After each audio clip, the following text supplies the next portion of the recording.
Shalom, brothers and sisters. Your brother ISRAELITES from the Northern Kingdom, bringing some edification for you Negro, Latino, and Indigenous who are the biblical Israelites.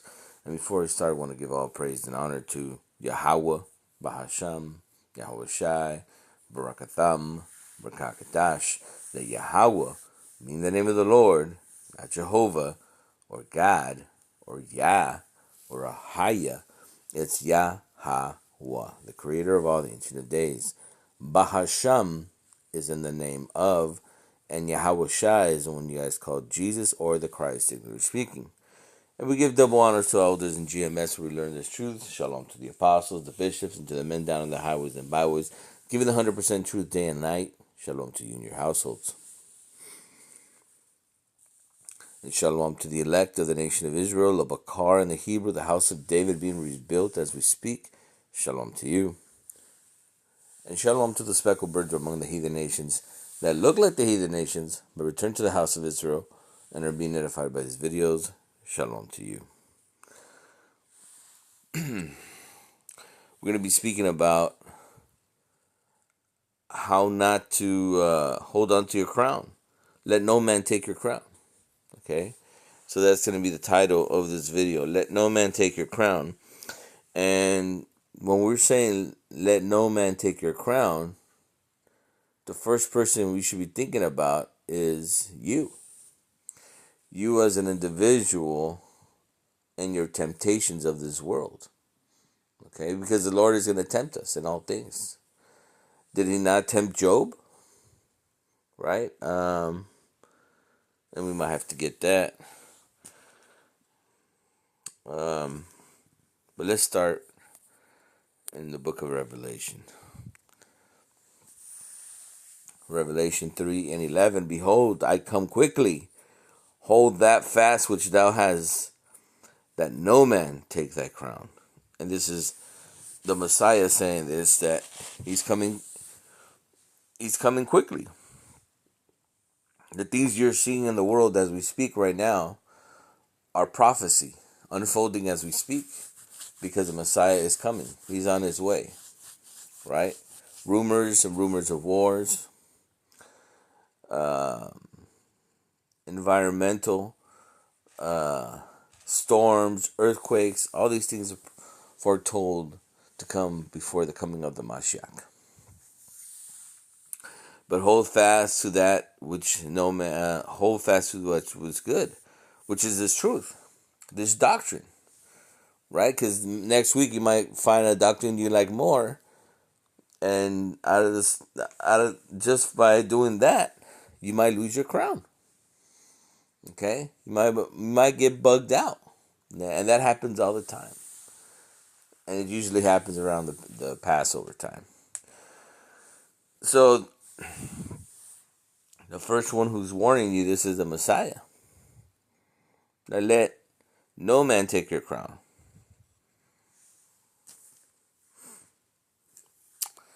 And let's go to 1 Corinthians 1:25. Because the foolishness of God is wiser than men, and the weakness of God is stronger than men. And when this is talking about his weakness, it's talking about obviously the left-hand side. Because the Lord is what? He's a perfect balance. He's not what the Christians say, all love, right? He's love and hate. He's good and bad. He gives life and he takes life. And there is no other God, right? He heals and he makes alive. Okay, because that's balance. And the Lord hates things that are not in perfect balance. It says that in the book of Proverbs, that unbalanced is an abomination. Let's go to the book of Isaiah.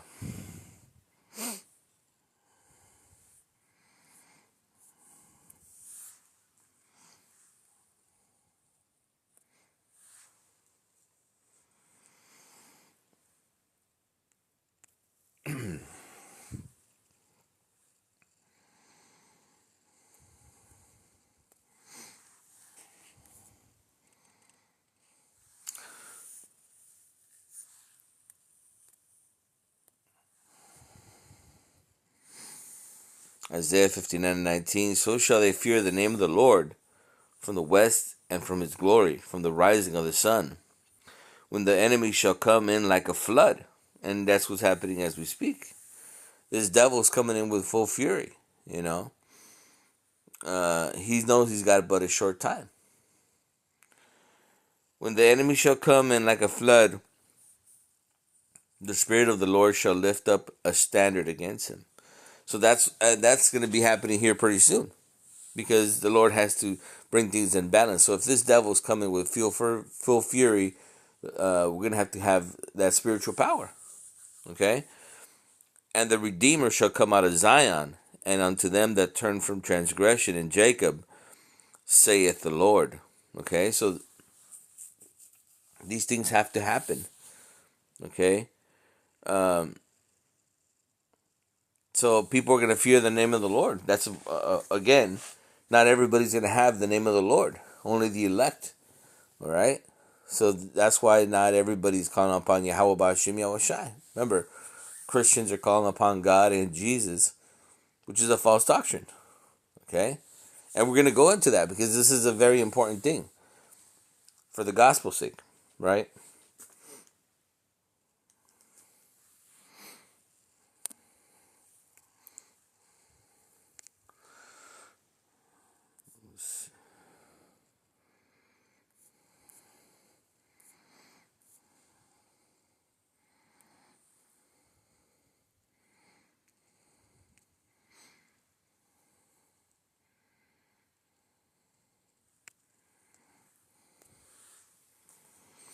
This is Sirach 13:13. Observe and take good heed, for thou walkest in peril of thy overthrowing when thou hearest these things awake in thy sleep. Because what's going to happen? You're going to get tempted. Okay? You might hear a doctrine that might be closer to you, to what was your understanding before. And all of a sudden you're out of this truth. Right? Because there's many false prophets. And everybody's got their own doctrine. And you're going to be thrown to and fro with his doctrines. Okay? So that's what's happening here. Here, take good heed. Because remember, the Lord is the one that's tempting you. These demons, because the Lord is in perfect balance. These demons are out there, and they know you have this truth, and you're gonna have to be tempted, right? It's like if you're playing football, everybody knows you have the ball, and everybody's trying to take the ball from you. And what are you trying to do? Hold on to that ball. And this is the same thing. We're trying to hold on to this crown, knowing that all these demons know you have this truth, and they're trying to knock that crown off your head. They're going to tempt you.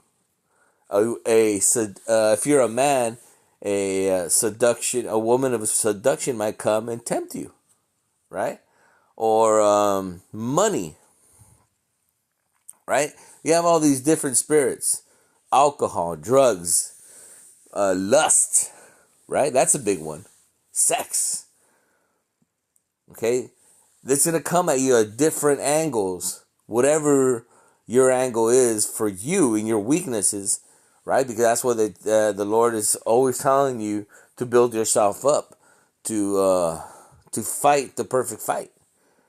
Because we are all tempted. We're all weak in the flesh. But we have to, what? Fast, pray without cease to build yourself up. Okay? If you're the same person you were 5 years ago, then forget about it. You're stagnant. You're not growing in this truth. You're supposed to be growing in this truth. It's like going to the gym and nothing has changed. You have to change. Remember, the scriptures talks about the old man and the new man. You can't hold new wine. You're an old bottle, man.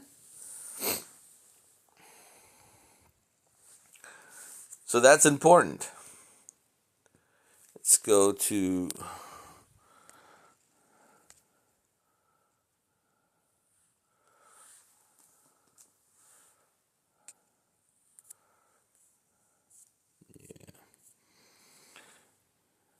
First Peter 5:8, be sober, be vigilant, because your adversary the devil, as a roaring lion, walketh about, seeking whom he may devour. So what is the very first word that they're mentioning? Sobriety, sober.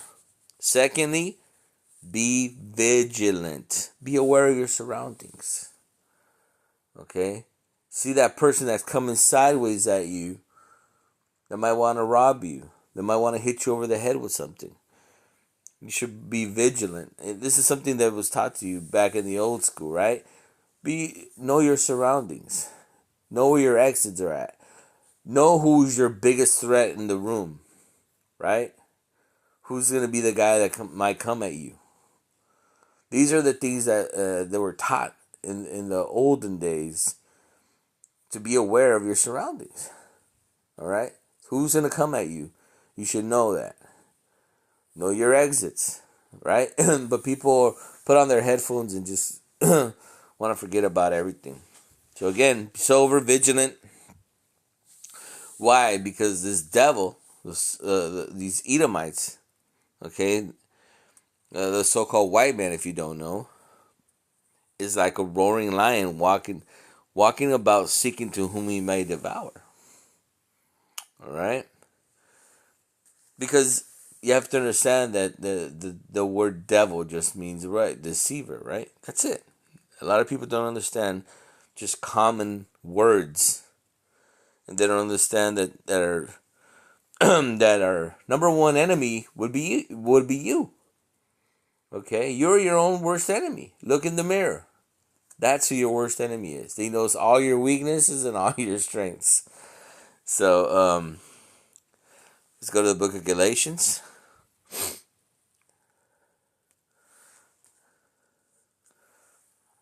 See one.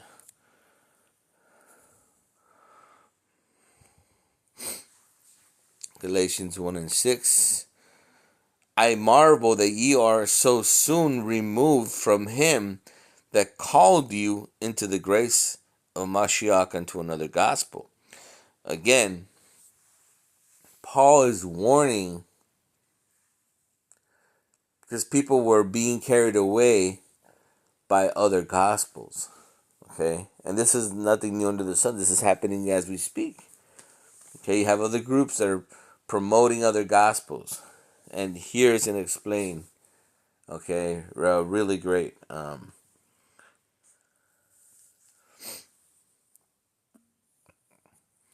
Verse 7. Which is not another, but there be some that you trouble you, and would pervert the gospel of the Mashiach, right? And that's happening as we speak. There are people that are perverse in the gospel, saying that this other thing is really the gospel is, right? Christianity, they came with a perverse gospel. They didn't come with a real gospel. They came with a fake gospel, a fake image, right? Everything. Verse 8, but through we or another angel from heaven preach any other gospel.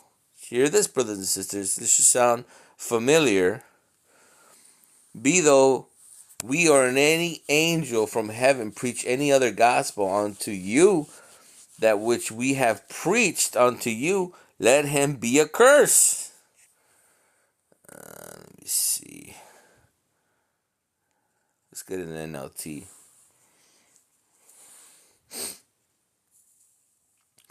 Let God curse fall on anyone, including us, or even an angel from heaven who preaches different kind of good news than the one we preach to you.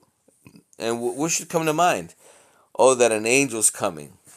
But wait a minute, isn't that Muhammad? What Muhammad said, that the angel Gabriel, Jabril, gave him this in the cave?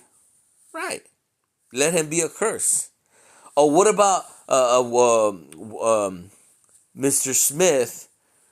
That the angel Ori, right, from the Mormon Church, let him be a curse. These are all fake doctrines, brothers and sisters. And the scriptures tell you about this, to warn you about this. But are there people following these things? Yes, there are. Okay? And the Lord wants them to follow those. They got seduced. They got seduced. Okay? And again, those aren't of the elect.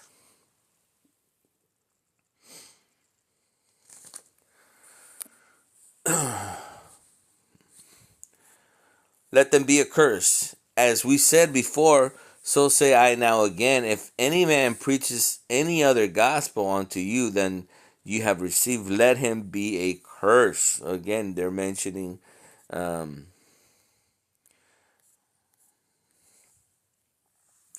for do I now persuade men or God? Or do I seek please men?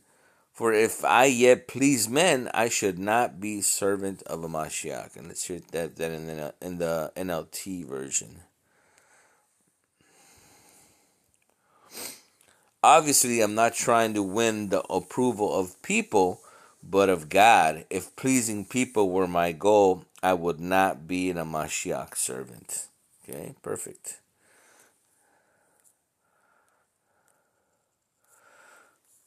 One more verse. But I certify you, brethren, that the gospel which was preached of me is not after man. Okay? Because who taught Paul? It was the Messiah himself who knocked him off his horse and who taught him for, I believe it was 2 years after the resurrection, after he left this world. So this is very important what Paul is saying. And again, we're gonna prove what we said earlier about being tempted as Job was tempted. Okay? So we're gonna get that from the book of Job 1.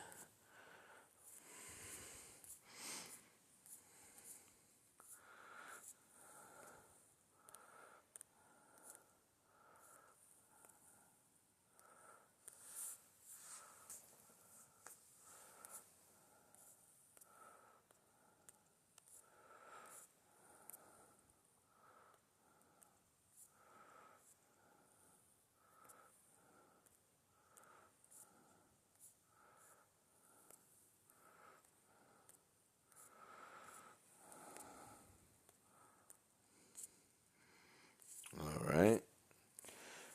This is Job 1:6. Now there was a day when the sons of God came to present themselves before Yahweh, and Satan cameth along among them.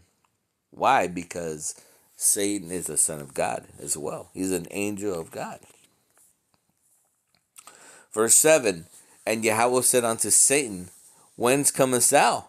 Where are you coming from? Then Satan answered the Lord and said, from going to and fro the earth, and from walking about up and down it. And the Lord said unto Satan, hast thou considered my servant Job? Have you tempted Job yet? That's what he's asking him. That there is none like him in the earth, a perfect and upright man, one that feareth God and eschewed evil. Then Satan answered the Lord and said, doth Job fear God for naught? Ooh, let's get that in the NLT.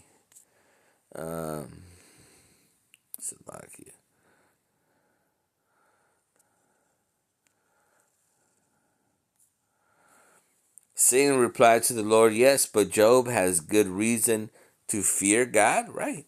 Because he hasn't had anything to fear. Remember, Job had everything. That's what the devil's asking him.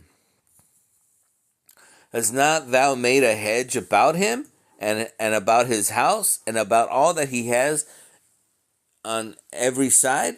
Thou hast blessed the work of his hands, and substance increases in the land.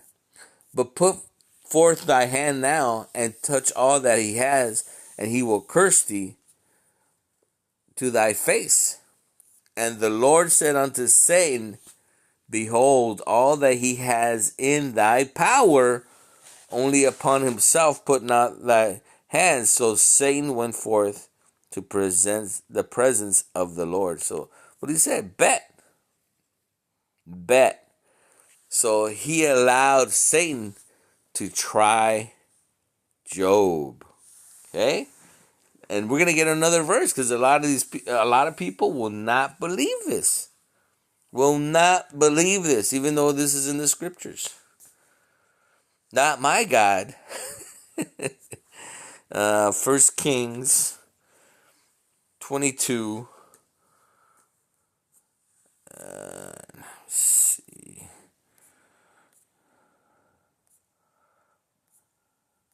And this should be the last verse, Akim.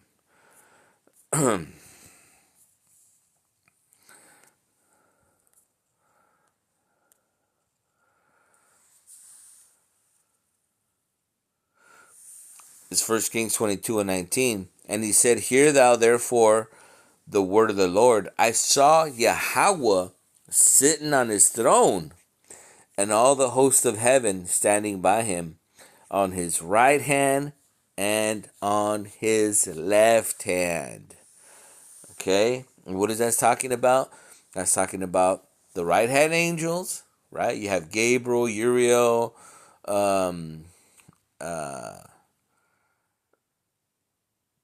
all these angels, including Yahweh Shai. He's a good angel, right? But you also have these angels of the left hand side, demons, right? And if you read the rest of it, it tells you how they're taking a counsel on how to kill one of the kings of Israel. Okay,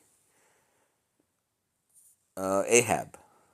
Okay, remember Ahab married